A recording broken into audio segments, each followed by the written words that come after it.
Hello guys, welcome back to my channel.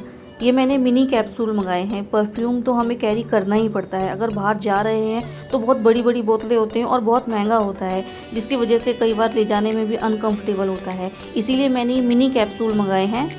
ये product मैंने पहले भी मंगाया था। पहले मैंने 4 का सेट मंगाया था, इस बार मैंने 2 का सेट मंगाया और मुझे बहुत पसंद आया था। इसे रिफ़िल करना भी बहुत ही ईजी है।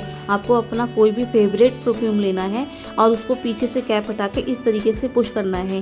सारा परफ्यूम आप जितना चाहोगे इसमें फिल हो जाएगा और आप अच्छे से ट्रैवल फ्रेंडली ये ट्रैवल में यूज़ कर सकते हो। बहुत ही बढ़िया प्रोडक्ट है। मैंने कई बार यूज़ किया है और कई बार रिफ़िल भी किया है। ऐसी वीडियो देखने के लिए प्लीज़ मेरे चैनल को लाइक एंड सब्सक्राइब कीजिए। Thank you.